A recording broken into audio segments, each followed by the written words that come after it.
પપ્પા પર ફોન આવ્યો સેવક સંતનો કે સ્વામી તમને બોચાસણ બોલાવે છે, એટલે કે આપણે દીકરી નક્કી કરી છે. મેં તો સ્વામી પણ મારે તો સાધુ થવાનું. તો કે ના, કે ગ્રહસ્થ.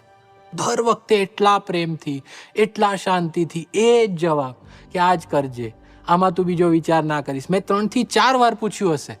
મેં તો સારું સ્વામી, તમે જેમ કહો એમ. પછી આ બધું જ્યારે ચાલતું હતું, જ્યારે હું સ્વામીને વારે ઘડીએ કહેતો હતો ને કે સ્વામી મારે નથી લગ્ન કરવા, ત્યારે સ્વામી એકવાર એવું બોલ્યા હતા કે મહારાજે જેમ દાદા ખાચરને પરણાયા હતા ને એમ હું તને પરણાઈશ. કે એ જ વખતે ગોંડલનો શારદ શતાબ્દી મહોત્સવ આવતો હતો. એટલે એવું કીધું કે ભાઈ જો, ખાલી લગ્નમાં આવશે સ્વામી, આશીર્વાદ આપશે અને પછી તમારે તમારી રીતે આગળ વિધિ કરી લેવાની. તરત નીકળી જશે, આવશે અને તરત ગોંડલ માટે નીકળી જશે. પછી વાત આવી કે સ્વામી થોડાક વહેલા પધારવાના છે, રાતનું જમવાનું ત્યાં રાખવાના છે. એટલે કીર્તન આરાધના હતી સારંગપુરમાં, એટલે કે કીર્તન આરાધનામાં સ્વામી પધારશે તો સ્વામીની ત્યાં તૈયારી કરજો. એટલે એક જેમ દિવસો નજીક આવતા જાય ને એમ સ્વામી એક સ્ટેપ પ્રસંગના વધારતા જાય.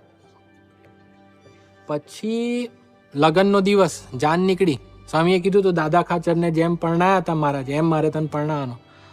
હજી સ્કૂલના ગેટ સુધી પહોંચી ત્યાં ફોન આવ્યો કે જાન જ્યાં હોય ત્યાં ઊભી રાખો, સ્વામીને જાનમાં જોઈન્ટ થવું છે.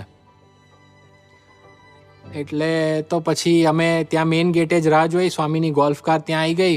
બધી અવ્યવસ્થા, કારણ કે આ કોઈને એક્સપેક્ટ નહોતું, કોઈ તૈયારી નથી, ભીડ ગમે તેમ. એમાં ગોલ્ફ કારમાં સ્વામીના સેવક સંત અને હું. એટલે પછી તો હવે જાનમાં આવી ગયા સ્વામી જમ્યા પછી કીર્તન આરાધનામાં આવી ગયા. સવારના પૂજા દર્શન, બપોરે જનોઈ એમણે પહેરાઈ, સાંજની લગ્નની ચોરીમાં આવી ગયા. પછી ખબર પડી કે સ્વામી જ્યારે ચોરીમાં આવ્યા હતા ને ત્યારે સ્વામીનું વોકિંગ, ત્યારે સ્વામીની ક્રિયા એવી હતી કે વોકિંગ જઈને પછી એ બાથરૂમ જતા. એ સ્વામીનું રૂટીન હતું સાંજનું. એટલે પછી મને ઘણા ટાઈમ પછી મુનિચિંતન સ્વામીએ કહ્યું કે વોકિંગ પતાયું ને પછી એ બાથરૂમ નહોતા ગયા. કે ના, આપણે કે પેલો વિધિનો ટાઈમ હોય એ સાચવવો પડે ને. કે એટલે કે આપણે ચલો કે પણ કે સ્વામી આપણે 5-10 મિનિટમાં કંઈ ફરક નહીં પડે. તો કે ના, કે આપણે કે એવી રીતે મોડા જઈએ થોડી ચાલે.